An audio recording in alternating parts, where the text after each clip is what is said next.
Ladies and gentlemen, thank you all so very much for joining us live. I am back. My name is Sean Phillips, and today, as usual, on the Voice of Reason podcast, I am joined alongside my two co-hosts, Mr. Andy Van Beber, Travis Kirkendall, and today we have a very, very, very special guest, but he is not on the spectrum. Give it up for Mr. Matthew Eddleman. How are you doing today, my friend? He's not on the, Sean. he's not on the spectrum. He's not. Thank you all for having me. It's always a pleasure to see you guys again. Oh my gosh! Thanks for coming back. Thanks for coming back. Oh my god! I should have made a copy of his latest video, but if you haven't seen it, go do a search for Matt Eddleman. And how did that go? By the way, who ended up having the bigger penis and paying the bill? My wife, absolutely. About every third time we go out to dinner, I forget my wallet, and it's not on purpose. And so she just is like, again, here we go. Oh my gosh, that was her line though. When she said that, I was just like, oh my gosh, she nailed him. She nailed him hard. Yeah. Well, she'll say like, let's go out to dinner, and I'm like, let's go, and I'm like, I'm out the door, Mm-hmm. And then when the bill comes, I'm like, oh. I don't have any money. I did that on my third date with her. Oh, no, you didn't. No. Yeah, third date. Oh, my third God, date. Matt. That was not good. And she kind of had to decide at that point if she was in or out on this. Oh, my God. Fast forward, and here you are. And here we still are. Happily married, still happily How long have getting your dinners paid for. How long have you been married? 3 years. Wow, congratulations. That's great. Yeah. A little behind you, Andy. A little behind you. Well, you're a lot behind me, but that's okay. When you get to 16 years, then you can just, Yeah. I mean, if you add up both my marriages, I'm close to 16. So, you got to add up both of them. Yeah. Just do a little bit of math. Matt, if you haven't heard, we secretly found out 2 weeks ago that Travis is married. So I mean, he's been married for 2 years, and no, I'm not kidding. He's been married for 2 years, and we just found out 2 weeks ago. Holy crap! Yeah. How did that we're come about? 2 years now. And I called it. We finally it was our coming out, as Andy put it. We came out. Yeah, you came out all right. We were married. Oh my gosh! But yeah, we've been married over 2 years now. I have so many questions, but I know we're time limited. But I have questions. It is. Yes, it is a great long story. I'll have to share it with you, gentlemen. Okay, all right, deal. Oh my God! Yeah, he. I was just like totally. I was like, I wanted to congratulate him, but I also wanted to say, dude, that's like a douche move. I mean, come on. Total douche move. I mean, you tell us stuff like this, and Yeah. Oh my God. And here we are. So Sean, we missed you greatly last week, Sean. But you know when you got to help out the Murdog, you got to help out the Murdog. You missed out on some awesome technical difficulties that only the live feed viewers got to witness. It was awesome. It was fantastic. So if you were one of those live, did someone's ball pop out of their shorts or something? What was the technical difficulty? No, it was my mic, because I had mounted the mic on the wall, and I had my mic unplugged, and only Travis could hear me, and everybody's like, Andy, we can't hear you, Andy, we can't hear you, Andy, we can't hear you, and I'm like, Matt can hear me, and so yeah, it was great though, fun times for all. Well, yeah, we'll eventually get it figured out. Today's probably not going to be the day, but I can assure you, eventually this podcast won't stink. Just give us a little bit more time, and we'll eventually get there. We're currently just waiting on one of us to hit the lottery or marry rich. I'm hoping that when Tony's book gets published, I don't have to do shit for the rest of my life, and then boys, we'll have a good old setup. We'll make it. It'll be the creme de la creme, and we'll finally have made it off of her book. So life is looking up, and you'll be able to smoke pot finally. Let me tell you, you'll be lighting the biggest doobie in the room. I will be, like I said, the day I can, I will be higher than a giraffe's ass, and I will make Snoop Dogg look like an amateur. All right, it will be the day. The day of days. But until it comes, Fantastic. We'll get the sober podcast. Right. It'll be all right. Yeah.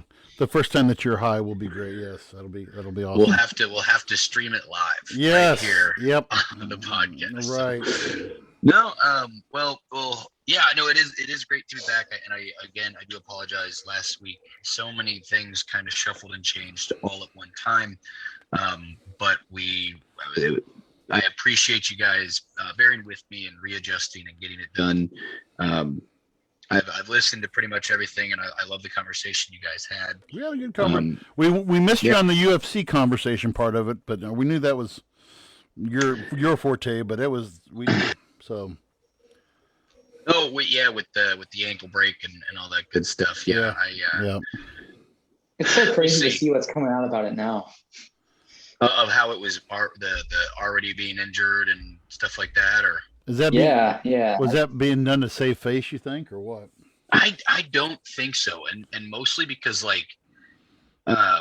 his Connor's coach John Kavanaugh I followed for a while because there's other fighters that fight out of that camp that I really do like, and John Kavanaugh is a pretty brilliant individual to start from. That's the unique thing about the mixed martial arts community in Ireland, and the reason why I'm so close to it is just because that's where my roots are from, and quite literally, though, that whole group, that team was like dirt poor individuals that built it from the ground up. With like the Kremlin Boxing Club, the history that's there, and then with SBG literally being like a garage gym and turning into what it has turned into. Because of the success that the fighters have had is actually really cool. But John Kavanaugh even posted stuff out, and he was like, shared photos that he had taken of Connor in a cast like 2 weeks before the fight with his ankle wrapped up, x-rays like a week and a half before the fight, literally at the doctor going over the fractures that were in his leg. Yeah. His coach uploaded those, and it's just like, but he's like, it doesn't matter what we tell this guy. He's not gonna do it. And then it is just one of those funny things though, because it's like, if I had a broken ankle and then the first thing I do is throw a leg kick 5 seconds into the fight, the cojones you gotta have on you to just expect the thing not to snap in half, especially just like when it's the game it continues to get more dangerous as far as like the stuff that they're doing. Like the calf kick is a relatively new thing to mixed martial arts. They're finding out like literally ways to go after pressure points and to just turn a leg off with leg kicks. But then the unfortunate side is if it gets checked, that bad boy will snap. Okay. We're good. We're good. Okay. New topic. Oh my God. That I don't have. I mean, I'm good with snakes, spiders, heights, the whole 9 yards. But when you start talking about broken, I mean, just Hey, that is the name of the game. I swear, if I come to watch you wrestle and you break a bone while you're wrestling, I'm coming up there and kicking your butt. Thankfully. I've not. I will knock on wood that has not happened. I actually just worked a show in Arkansas, in Mulberry, Arkansas, this past Saturday. It was a 5-hour trip there, 5-hour trip back, 10 hours in the car. But I went with some good buddies of mine. Had a blast in that super small town. It's I would probably say 45 minutes to an hour outside of Fayetteville, Arkansas. And so. I was able. I had a great opponent. No one's leg, face, anything like that broke. One of my buddies definitely got kicked right in the mouth, and his jaw was pretty swollen the entire time back. So, no, thankfully, the worst injury I've had so far while in the ring myself was one of my buddies was jumping over the ropes, and I adjusted so that he wouldn't completely fall to the ground, and I ended up eating a foot right to the dome. Ouch. Was not the most fun I've ever had, but no complaints. So yeah. So enough about the UFC. Enough about all that. How was everyone's weekend? You guys do anything good? Do anything new? Matt, how about you? What did your weekend entail besides getting some free dinner? It sounds like. Yeah, I got a free dinner, and then spent some time on a long weekend with the wife, and then went down to Dallas, Texas this week to see a friend of mine. So drove down there, spent a few days with him, came on back. And how different is Texas compared to where you're at right now as far as like COVID and Cowboys? How's that going? Yeah, so the COVID in Texas is really starting to surge because they've kind of been laissez-faire about precautions and things like that from the start. So, I got a friend of mine who just quit working at a hospital there. He just retired, and, cases were surging the whole time and whatnot. So it's pretty tough down there. Well, I don't know if you guys have seen or not, but in Missouri, the numbers are surging down in Springfield, in southwest Missouri. And I was reading an article the other day that said that only 30% of whatever, I don't even know what county that is down there, but they said only 30% of that county and that region have been at least one shot vaccinated. And they say the Delta variant is just running wild. And I was talking to Matt and Travis about this. A friend of mine, he got COVID last 2 weeks, and I talked to him yesterday, and I was like, dude, why didn't you get, because immunocompromised, I'm like, dude, why didn't you get the shot? Well, there's just not been enough research, and I'm like, what are you talking about? 150 million people have gotten this vaccine, and you've got 0.001% of these people who've gotten the vaccine have had any negative side effects, death, anything like that.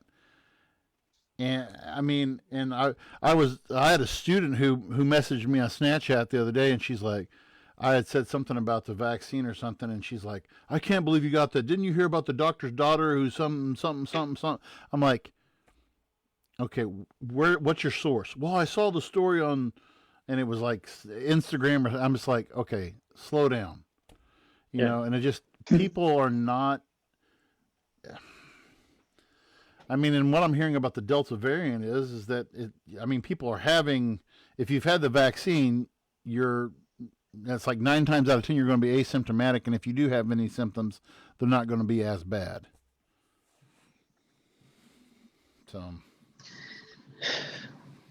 Yeah, I have a family member who said the same thing about, well, it hasn't really been tested. They don't really know what they're doing and how they make it. And we kind of went back and forth, but people who don't want to take the vaccine, they're very, very convinced of their reasons, regardless of where they heard it or what kind of story they heard. They are absolutely convinced in their reasoning. Yeah. And that just makes it hard to have a dialogue. Yep.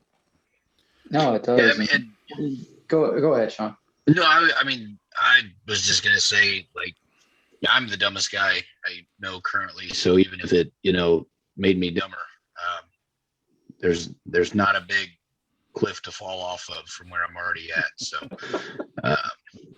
it's either get the Rona or, I don't know, I have to remind myself to breathe in and out. So it is what it is. Yeah.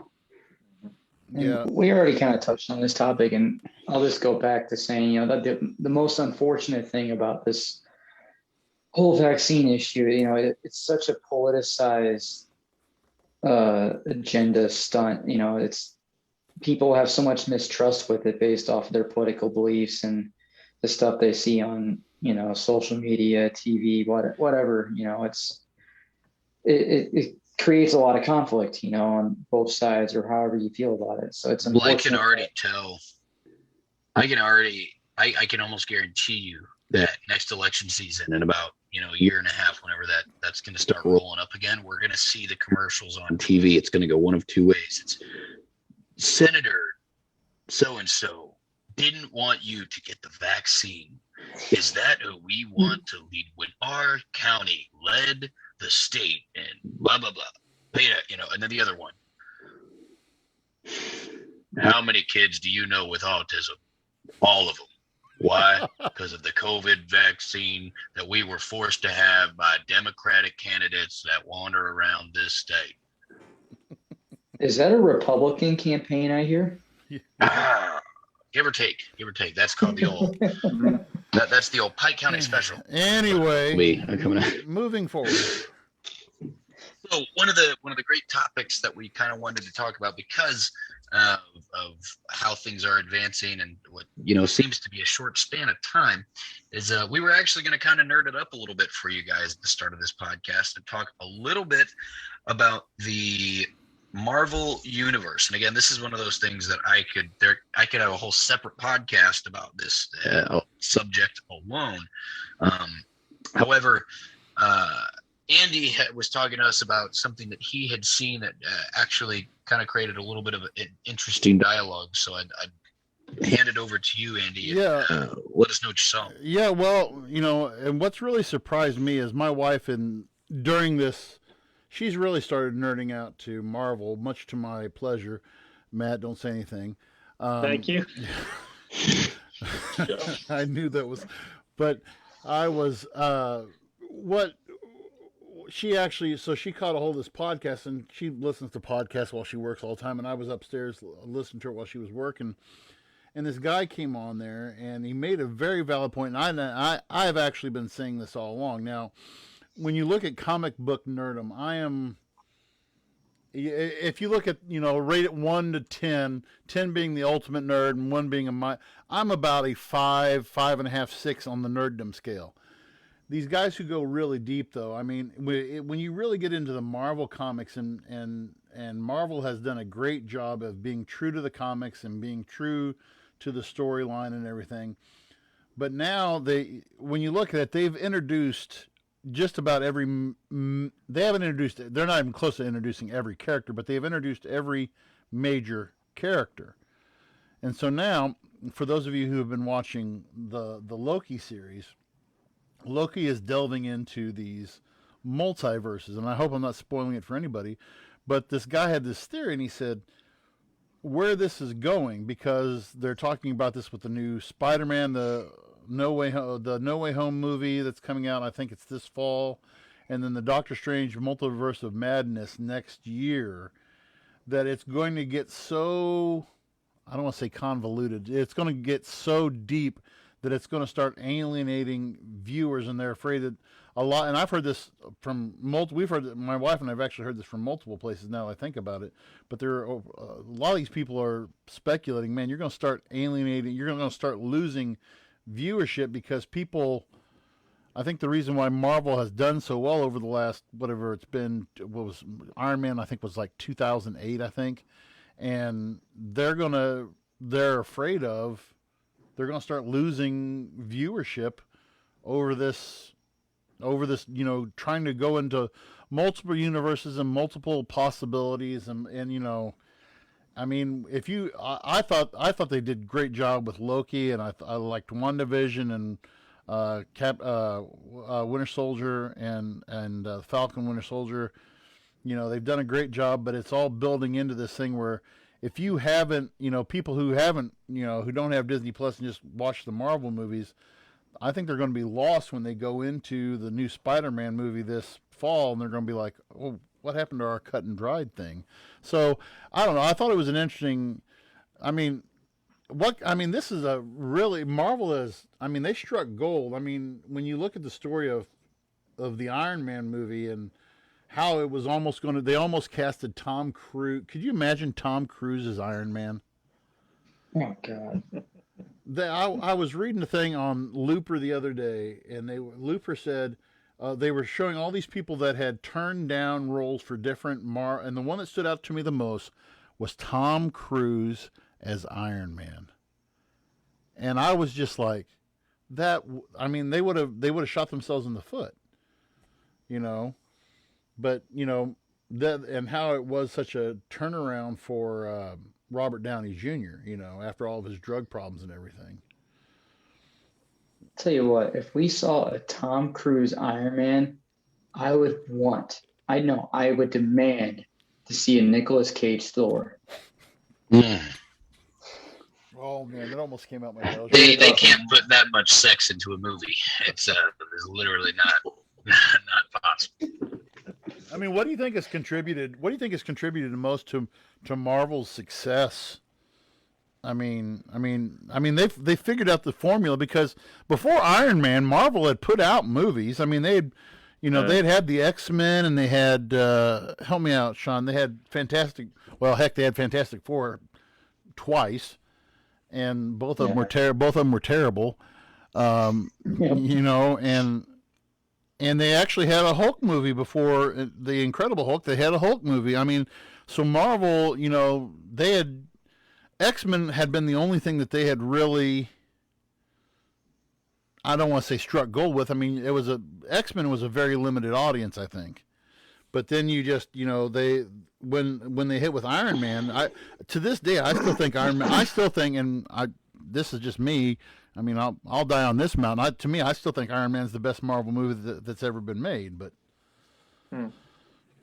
I think the thing for me, I love the Marvel movies, but I'm a casual fan, is that, when I go see a Marvel movie, so far anyway, they can, if you know the storyline and you're familiar with it, you can see where each movie fits into it. But also, if you don't, they're just good standalone movies.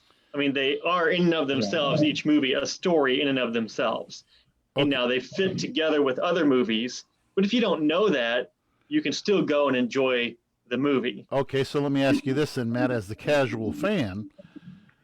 If this element of the multiverse is introduced into a movie and you have to have it's like, what the heck are they talking about? I mean, is that going to be something that when if you go see the new Spider-Man movie and it's like they're talking multiverse, and you're like, well, wait a minute, what multiverse?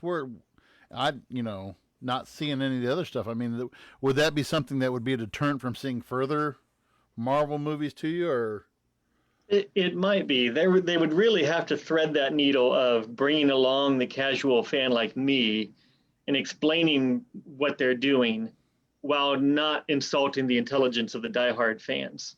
And I don't know how they do that. That would be the mission of every movie, I would think, if you're wanting to make the most money and not just become a niche, subset of movies for a small audience, you're going to have to thread that needle somehow. Well, and I don't know. I mean, you see, I really worry because there's only been one Marvel movie that I've seen that I didn't. I mean, I watched, it was Thor: Dark World, and you listen to a lot of the critics, and Thor: The Dark World is probably one of the ones that don't get, But other than that, I mean, I have yet to. I watched, and I'm not going to, because I know you guys. Black Widow to me was, meh. It wasn't terrible. It was like watching a female Jason Bourne is what it was like watching for me. And I've heard that comparison numerous times too. And my wife actually and I both said called that. Yeah, we both said it the same. She's like, "Did we just watch?" She's like, "Did we just watch a Jason Bourne?" And I said, "I was just thinking that." She's like, "Did we just watch Jason Bourne or something?"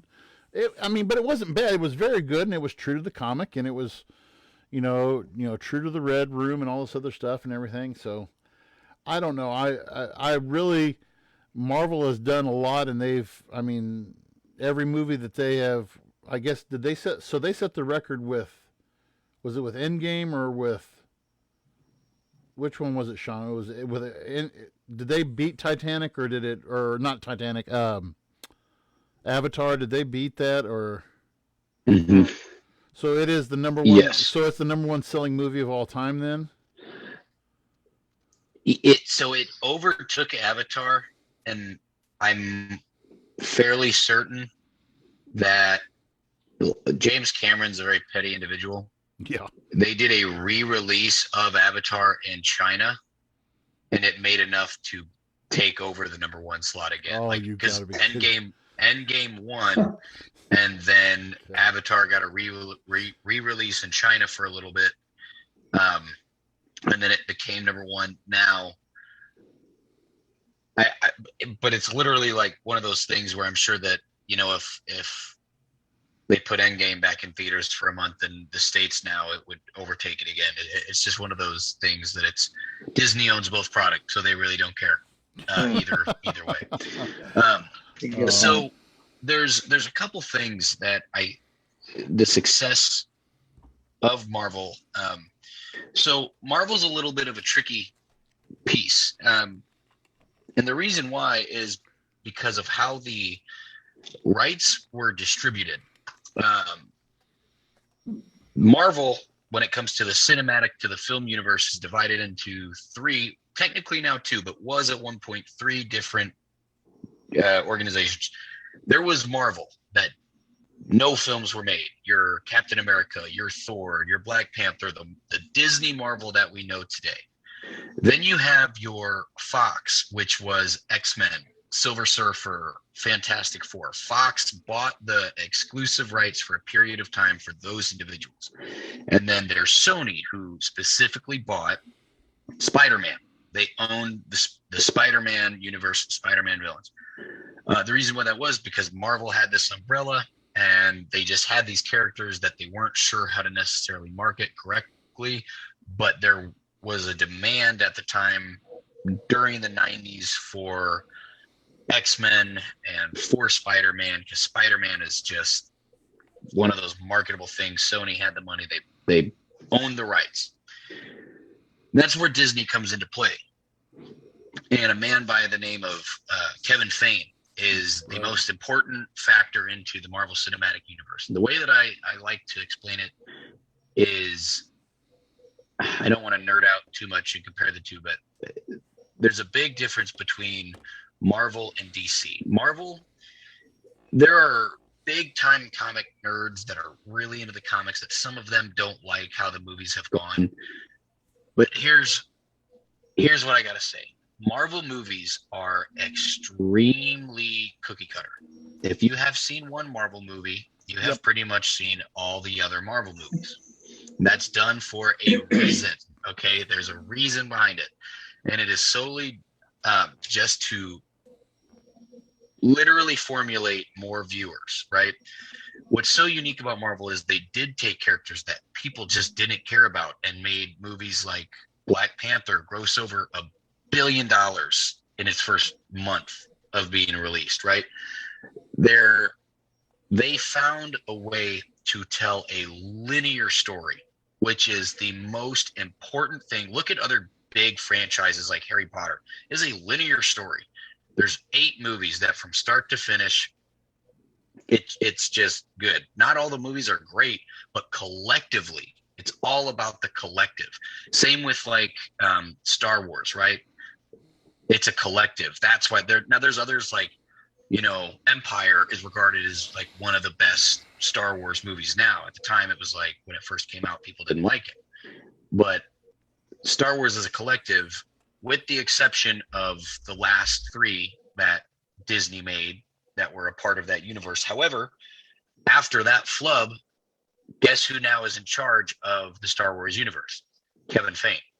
So there's hope. There is hope in the galaxy again that they will right some wrongs. But take a look at so Andy, you talk about how people might feel alienated because they are going to go all over the place, and quite literally, word on the street is this next Spider-Man movie is going to have Andrew Garfield, which was a different Spider-Man, and Tobey Maguire, which is a different Spider-Man. Right. Here's why it works, though. If you go back, if you watch Endgame, if pretty much any of the main Avengers movies, if you go back and watch any of them, most of them do a bit of a recap without actually doing any kind of a recap. If you take the first half hour of a lot of those movies, usually they talk about what happened in the last movie. Right. They literally spend the time setting the scene as to why they're in the position that they're in. And when it comes to, like you said, well, what about casual fans and all this? I can almost guarantee you the start of that, the Spider-Man movie that comes out, there will be a callback to Loki, and enough of one to make it make sense for casual viewers that haven't watched the show. But that's the thing too, is because there are casual viewers that again, it goes one of two ways. There's casual viewers that are like, I'm not going to go out and watch Disney Plus. However, there's going to be a lot of people that like, you know what, screw it. It's $5 a month. I want to know the storyline. I'm going to go, I'm going to get Disney Plus and I'm going to do it, it's been marketing gold for them because Disney Plus has come along and like you said, it's just, because people like me and my wife who are, who like getting into these side stories with Marvel have, we just eat it up. My wife is, she's an insomniac anyway, and so like when she'll be up, when Loki comes out on Wednesday night, she's up at midnight anyway on Wednesday, watching it, and she's hit. And it's like, okay, if that's what you need to do, okay, go for it, Right. Well, and want to know what's crazy too is like there's going to be a lot of speculation, and we won't know until it comes out. But the amount of people that will go see that Spider-Man movie if they hear Tobey Maguire and Andrew. Oh my gosh, they're gonna blow the lid off. Yeah, I legitimately think that movie has a really good chance to be in the behind the two Avengers movie because it goes Endgame and Infinity War are the two highest grossing Marvel films of all time, and I genuinely think that this Spider-Man movie could be the one that bridges that because look at DC, for example. Where they've gone wrong is there's executives that just wanted what Marvel had without taking the time. It took Marvel over a decade to get to the one story. And look at what we still have to come now. Like, because everyone's going crazy because, again, I don't want to spoil anything, but there's a really major character introduced into Loki at the end of it. Yeah. But what Loki has done has set it up to where the main version of that character that everyone's excited about, we might not see for a decade. That's a very real possibility because of how much they can do with it. And that's why it works. They give you so much time to absorb the content. Everyone knew who Thanos was because they gave us 10 years to find out who he was. And they put him DC, on the other hand, has been like, DC was just like, we saw the Avengers, we want to do that. Skip building anything together. Nope, just put it all together. So I think Marvel's done a very good job of not alienating because like there's one or two of the Marvel movies that I actually have not seen, and I still feel like I'm not stuck behind anything. And to put it in perspective, like, think of how unique it is. That's how powerful it is. Black Widow during COVID time, I don't know, we're getting out of COVID, but did $180 million already since it came out in the States alone.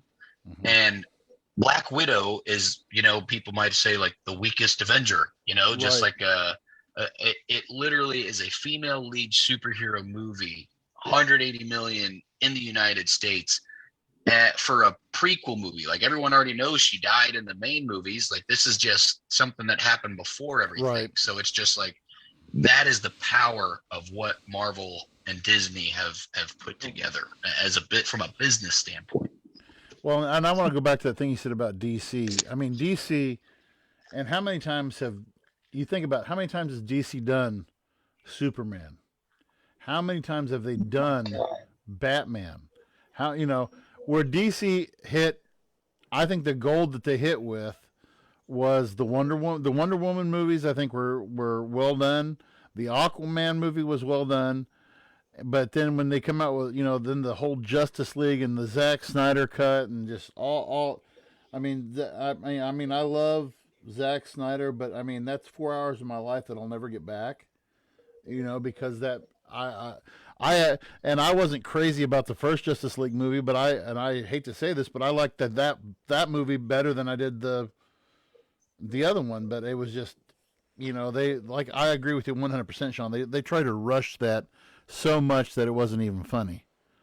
So what is, as a casual comic fan, what is the demographic of people who gravitate towards Marvel versus DC? Because I know that you have fans on both sides, and they're pretty fierce in their allegiance. And one will say, Marvel's the best, and the other side says DC's the best, and they all have their arguments. But do they each appeal to a different type of individual, or because they do seem very, very different in how they handle their characters? So if you ask people that are really into comics, that watch any comic content that's put out, the argument as of the modern era, with the exception of, and again, even a lot of hardcore comic book fans didn't really care for the Christopher Nolan trilogy a whole lot, which in my opinion is the best superhero.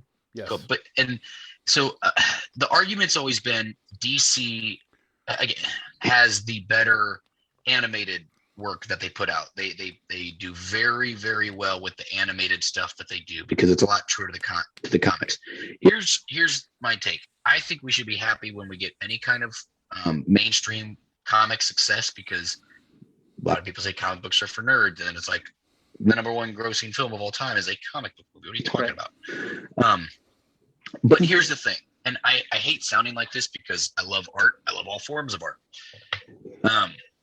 But when you take movies like the Snyderverse or Zack Snyder's movie, Zack is an artist. He likes to make artistic films. The issue is there's a fucking time and place to do that. And you don't do that when it comes to such a unique franchise that could literally be the next Marvel. If they would have just done it right, if they, again, I hate saying it this way, but if they would have, quote unquote, cookie cuttered the DC universe, or even tailored it in their own cookie cutter way. The issue is you have the Suicide Squad, you have Wonder Woman, you had Aquaman, you had Justice League. That's all the same universe, but they're all done completely differently. And then that's what leaves people very confused, because they're like, this movie wasn't anything like this movie, but they're related. Well, that doesn't make sense. And then another thing that Marvel did was all their TV shows were connected to the movies. Whereas DC has, like, we got a different Flash show, we've got an Arrow show, we've got this. Those characters don't matter. They're not real. They're their own thing. We've got these characters. Too. I mean, literally, like, they have the, and I'm excited for it, but they've got Robert Pattinson playing Batman, and it has nothing to do with any of the other stuff that we've seen. So are these are those all separate production companies then, Sean, with DC?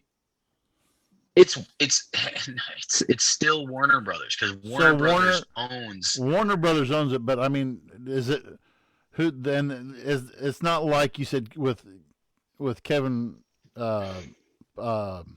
It's not under the It's different. It's a different entity entirely. Yeah.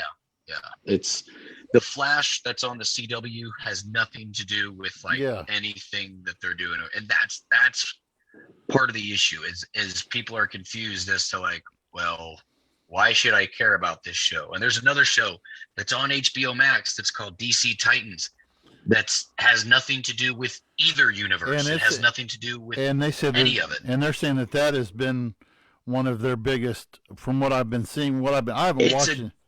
It's a great show, and it has nothing to do with any of it.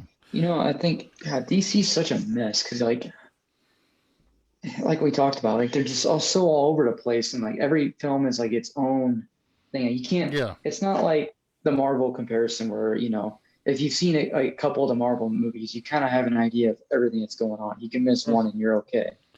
Whereas if you watch Justice League and you didn't watch Batman vs Superman, and you're like, what the hell is going on? Right. And an issue what they got now with this new Batman, I mean, Robert Pattinson and whoever that director is, they're never going to work with each other again. It was a huge shit show that putting that film together, apparently. So now they have the issue of, like, okay, what are we going to do with Batman after this? Because Robert Pattinson's not coming back. So DC is, I love DC. I just love their storylines, and I love the characters a little bit more than Marvel. But man, the production work and it's like they have no direction. Yeah. And one of our faithful listeners, Colby Coleman, is mentioning the whole thing about Suicide Squad. So is this Suicide Squad? Is this a redux of? I mean, Suicide Squad's not that. It's a sequel. It's a sequel to the one that came out. already. So it is because the only two they have Harley Quinn and the guy who's the military. Scott Eastwood's character. Yeah. So again, that just goes. So if you are familiar at all with the Suicide Squad comics, I recommend you do. They are amazing. People rotate out of that comic pretty quick. However, casual fans don't know that. And so when you just introduce an entire new lineup and don't build off what you had, and that was, part of the issue too, is again, if the first Suicide Squad movie, and I hate just nerding out so hard, but again, when you want to build these characters, if you want to throw them all in the same film, fine. But make it a story to make sense that they become a cohesive unit in a way. But what DC did was let's take these characters that a lot of people don't know, most of them, and they have to save the world because the Justice League isn't ready yet. Because literally it was an end of the universe, end of the world event in the first Suicide Squad. Look at any of the first Marvel movies. All of the villains and stuff were pretty regional to that character. It wasn't end of the world. It was kind of let's settle it here and let's build something off of it. DC does not understand what that means. They go balls to the wall. And then, like you said, there's an entirely new cast for this next movie. Mm-hmm. And people are like, why? And it's just because they don't know. There's not been any kind of story in between that has explained to why. Literally what they'll probably do is the start of this movie will be there and they'll be like, everyone else died, so bring in. That's exactly what I'm. That's what I'm expecting. Exactly what I'm afraid of. Anyway. Yeah. So. Well, for you, elite nerds, there is. I listened to probably a year ago. There's a podcast called Business Wars, and they do a series on two different businesses and their history. So they'll do Coke versus Pepsi, Nintendo versus Sony, something like that. And season 3, I just looked it up because I listened to it, is Marvel versus DC. And it talks about what that podcast is about how the two corporations started and compete and how they evolve and how one bests the other or doesn't. So Business Wars is Marvel versus DC. It's a really good podcast. So. Interesting. Yeah, I'd be interested to listen to that. Yeah. Interesting. So I guess we move on then. Travis, you had released and for those of you who join us from time to time, we have Travis, Sean, and I have a group chat that we throw stuff at each other all week, and a statement this week by our DHS secretary, and I'm going to get his name right, Ali Murakis, which sounds very Greek to me. He says he threatens fleeing Cuban refugees. Allow me to be clear: if you take to the sea, you will not come to the United States. Again, I repeat, do not risk your life attempting to enter the United States illegally. You will not come to the United States. And Travis, I don't know if you wanted to say anything about what your statement was, or if you remember all what you said in our group chat or not. But I mean, what's your thought as far as this statement towards Cuba versus everything as far as immigration goes towards everybody else? My without going on a rant that I did with you guys, because this topic really hits home for me. Please do. We talk about this is a subject that we've really hit at with politicians saying something and then not acting on it. It's a recurring theme that happens over and over again, and immigration's what's the same thing. I remember the last administration back when, Venezuela, I think what year was it? It was, I don't know, but when Venezuela was all over the headlines and people were trying to flee the country, and they still are, by the way. It hasn't gotten better. That was 17. Mm-hmm. And then there was all these news articles, President Trump was saying, we support Venezuela. We're here with Venezuela. We're gonna help the Venezuelan people. We didn't. Whatever we did, it wasn't near enough. We did nothing.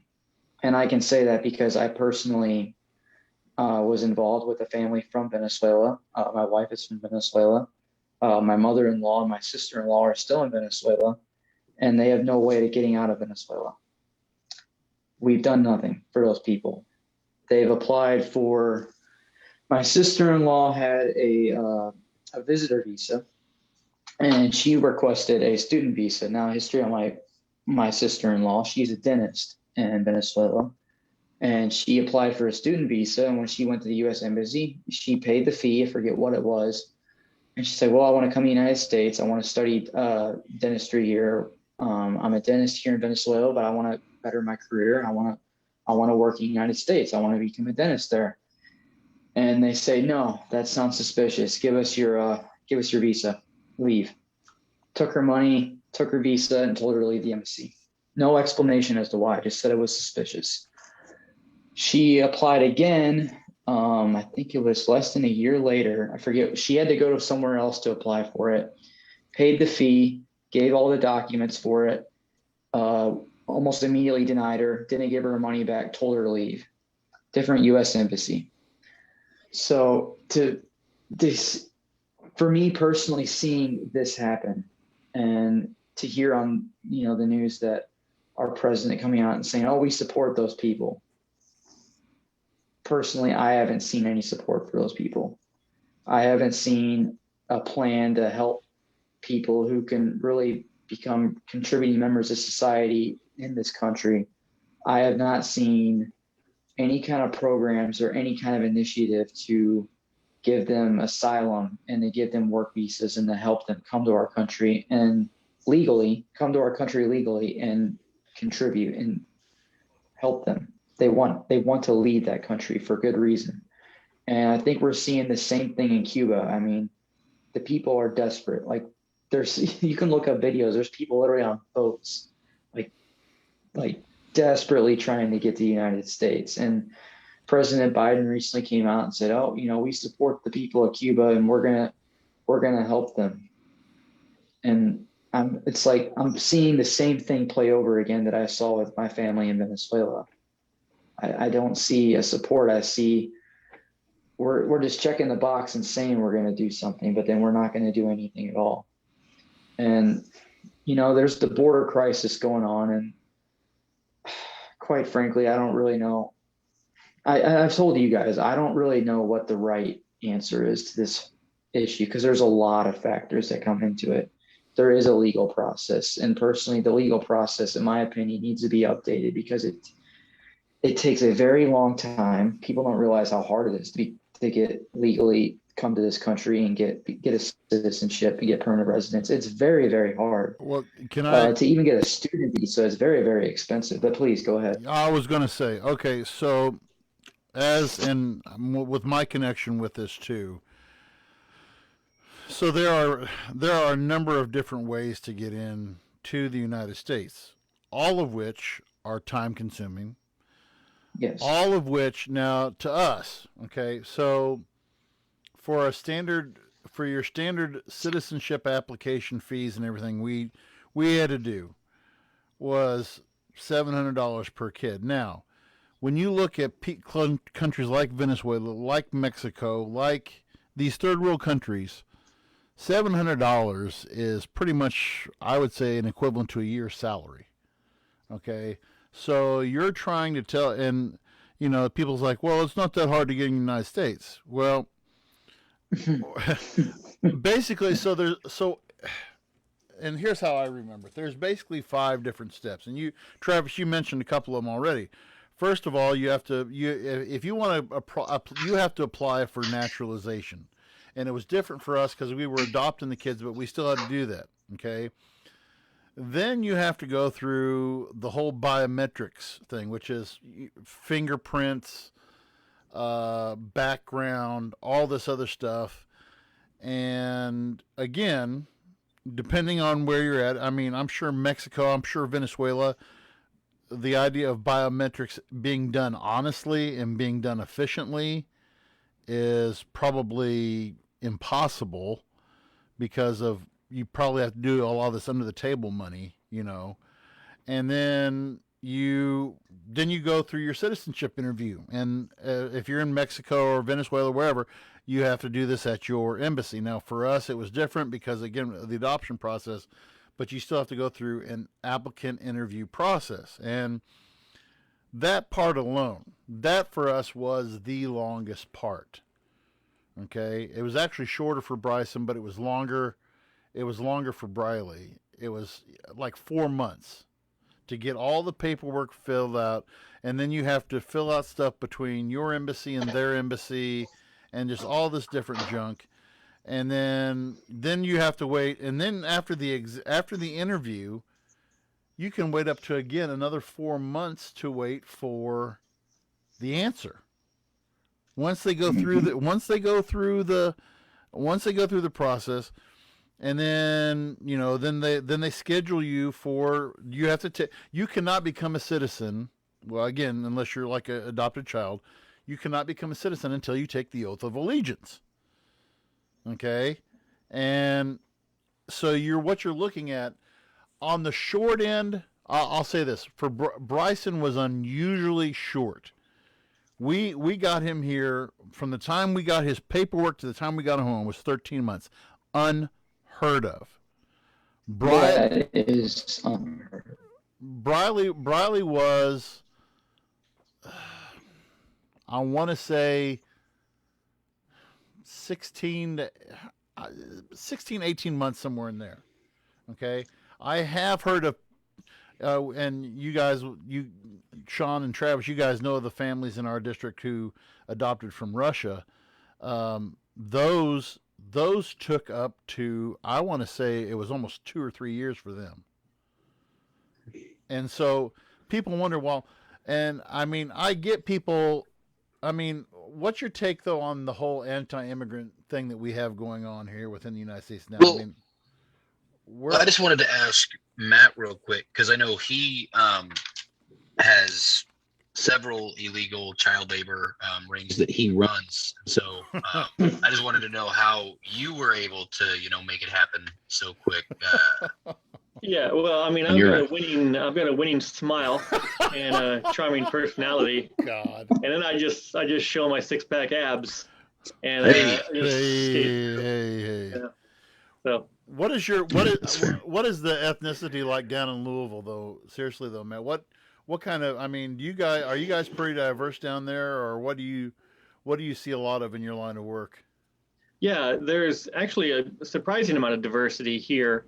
You have your whites and your blacks, of course, and then we've got a pretty strong Vietnamese population, pretty good population of people from like Somalia and other African countries that come over, and because we're always having to use our iPad for translators, and some of them, we've had a couple of instances of people who speak languages that are not on the translator list. There's like 50-something languages on there, Kentucky and Louisville in particular is pretty bad about human trafficking, and especially around Kentucky Derby time. I think I mentioned that last time I was on.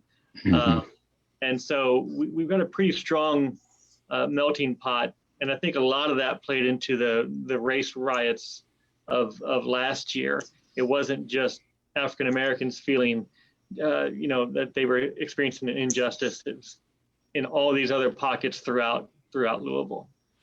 Louisville too, being a college town, a rather large college town too, is a big factor. Because even me living here in Jeff City, it's funny to me because I never really considered like Columbia, Missouri, a diverse town by any stretch of the means. But it's funny because some of my friends that have lived in Jeff City for a long time, they talk, we don't like Jeff City. Like, we like Columbia because Columbia is diverse. There's diversity in Columbia. It's kind of like, what?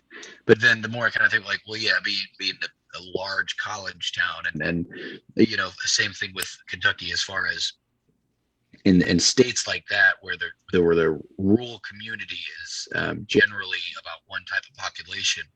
When you do have those big cities, all of the people from that those different races, groups, and backgrounds kind of all head to that melting pot, and it Makes sense that Louisville would actually be a spot like that in Kentucky. Yeah. Yeah, and then Louisville's got not only University of Louisville, but about 3 or 4 other colleges and universities that you don't hear about, but they're sizable here. Yeah. I think that when you look back at, and I teach this every year in U.S. history, and again, the common recurring theme that we have here on this show is about how history does repeat itself. The fact that this and they labeled Trump as, well, he was this and he was that, and although some interesting things did happen under Trump, when you saw Trump, for example, you mentioned visas a while ago, Travis. Under Trump, and I did this research this afternoon. I was not aware of this until I did this research. Under the Trump administrations, the cost of visas application fees rose 80% under his administration. Okay, now when I look back, and it's been both sides of the aisle. When you look back, we had a strong anti-immigrant movement in this country, 1920s, especially during World War I. We had the Immigration Restriction League. We had the what was it called? The Nationalist Party.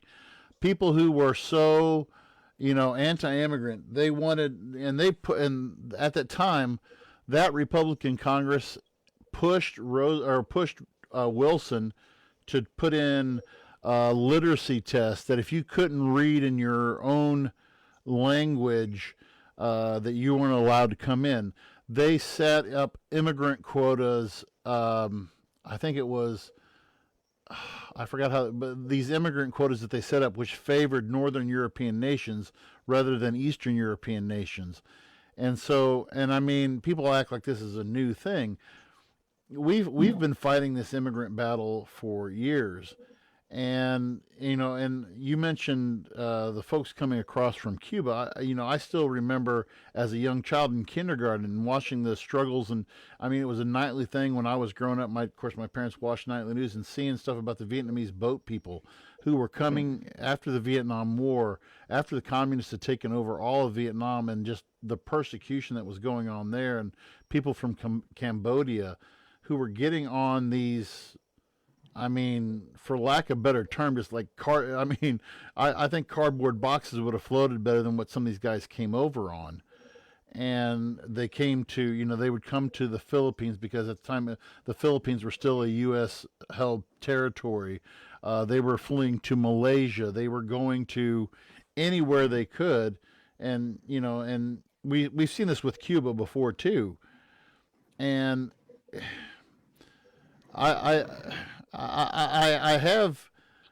there's part of me that says, okay,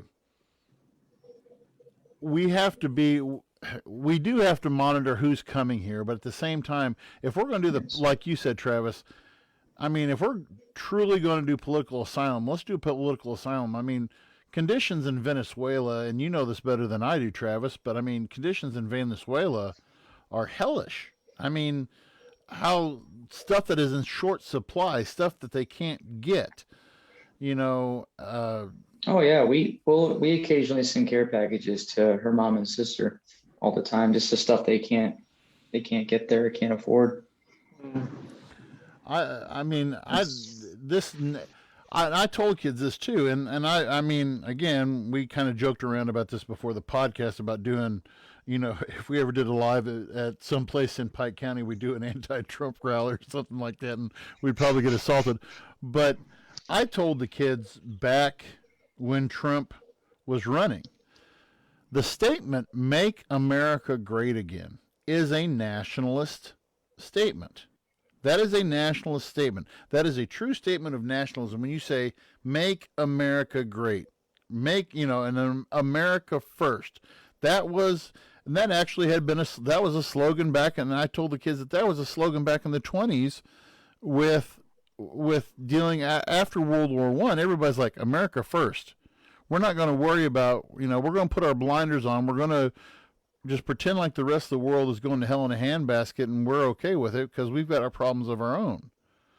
I mean, people don't realize and this is a nerddom coming out, but I remember this saying from Star Wars. We all, and it actually is true. We all live in a symbiont circle, because what goes around comes around. What if we are so internationally connected anymore that we cannot just sit back, plug our fingers in our ears, and say, "Oh well, we've got all these problems here in our own country that we need to be worrying about." True, we do. We have tons of problems that we should be worrying about in our country, but at the same time, everything else is tied together. This whole thing about, well, let's be friends with our neighbors, and let's, one thing I did agree with Trump on was being, aggressive towards, countries like North Korea, but now we're doing this namby-pamby approach. And like he said, I don't think Trump did stick to his guns about Venezuela. Oh, we're going to help. Okay, let's do something. Let's do something. But the reason why, and maybe you know this, maybe you don't know this, the reason why we aggressively don't go after Venezuela, anybody want to take a stab at it? Russia, China. Part of it, there's another reason. Venezuela is our leading oil producer who we buy from. Venezuela. Still? Yes. Venezuela. People don't realize that Venezuela is one of the leading members of OPEC. And Venezuela is where we get our oil at the cheapest. So, and that opens up. And that not proposing. Go ahead. I'm not proposing us to intervene military. It's not like I'm saying we need to send troops. Yes, but it's okay, so we say we're going to help. Okay, why not allow the people to come? I'm not saying just, bust them all in, let's go. There's a legal process, and I think we could have done a better job than maybe hey, this is a real crisis. We need to develop a solution for this crisis to help these people.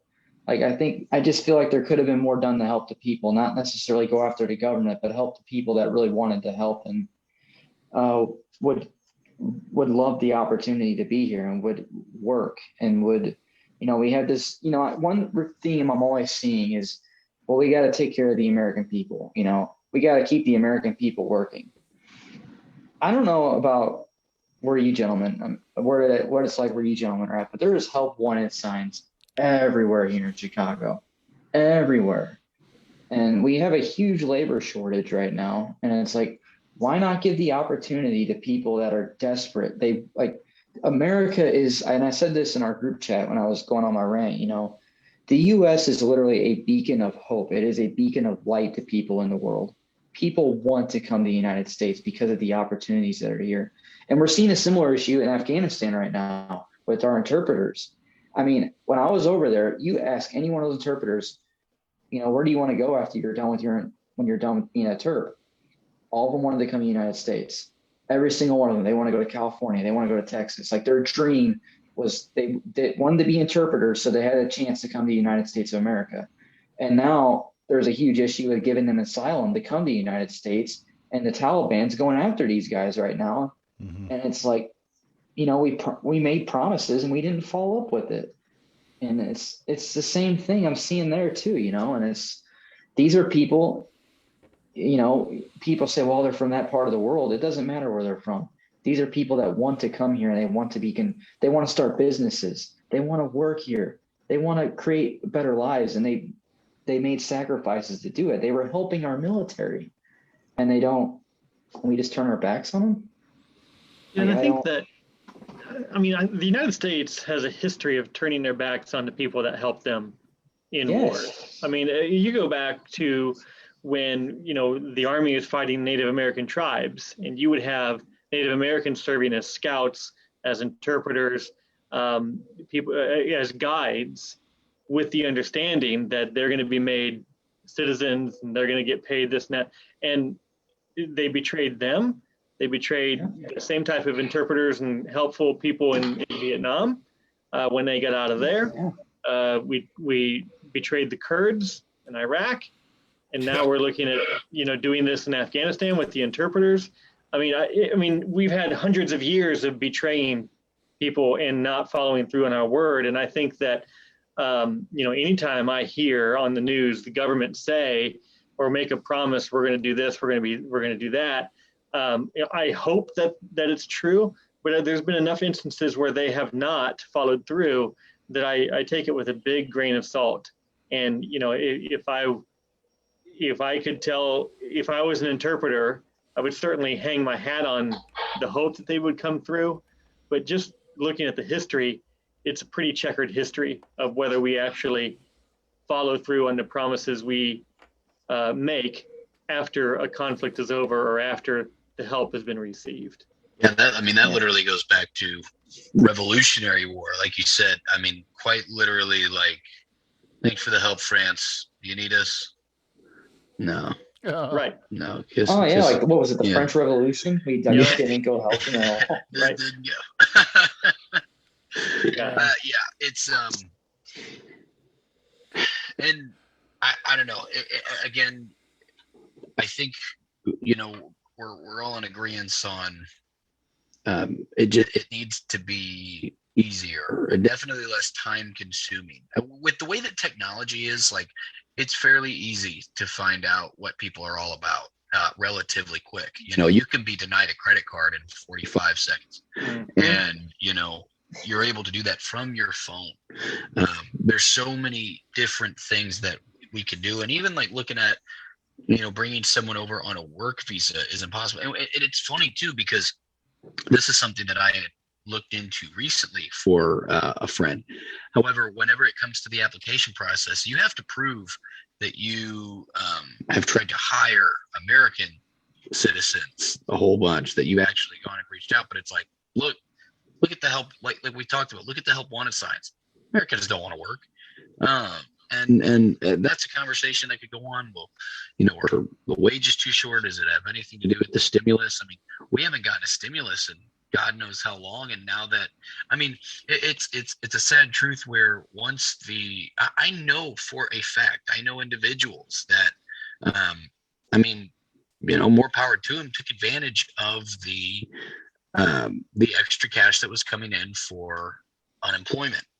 And then it wasn't until, like, in Missouri where the governor announced we're knocking that federal benefit away, where they were scrambling to try to find work but they were fine. They didn't need the extra money. They knew that they were comfortable for a long time. And I couldn't tell you the last time I went to a restaurant where there wasn't a sign that quite literally said, "We apologize for any wait times you have. We are short staffed." Well, it's ridiculous. We usually, part of our Sunday routine after churches, we usually get Subway when we lived over Pittsfield. Well, here in Louisiana, I thought, okay, I'm going to order off the app, and Louisiana wasn't on the Subway app, and thought, I'll just order it at the store. And I went down to the Louisiana Subway here in town this last Sunday, and it basically said we are going to be closed basically every Sunday in July because we cannot get enough staff to work the weekends. And I was, when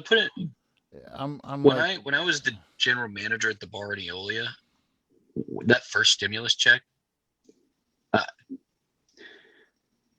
our head cook quit because they got the stimulus money. We had there were times where and even up until recent times, they've had to cancel events or move stuff around because there's no one that wants to work. And that's in Eolia, a fairly small town, but like that bar pays well. They pay very competitively. And if you're a bartender or a server, you're making good money because they're busy. Yeah. They're always very busy. And I know for a fact, as someone that's worked in the industry in a long time, the back of that kitchen pays better than any other business in that area, any other restaurant business in that area, by a good amount. And yet still people are not going. And yet here we have other nations where it's damn near $20 to buy basic fruit, right, to feed your family. And it's just, it's a shame. And, unfortunately for the foreseeable future, unless someone really does step up,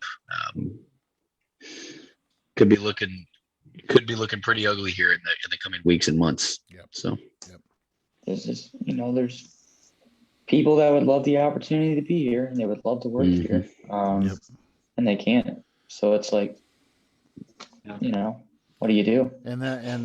But again, not to get into another topic, but I mean, this kind of leads back into our conversation from last week, Travis, when we talked about this is the underlying factor on the whole voter reform thing, is because people, we don't want illegals vote. I mean, to me, that churns up a lot of anti-immigrant. Well, if you're an immigrant, you must be voting illegally or something like that too. So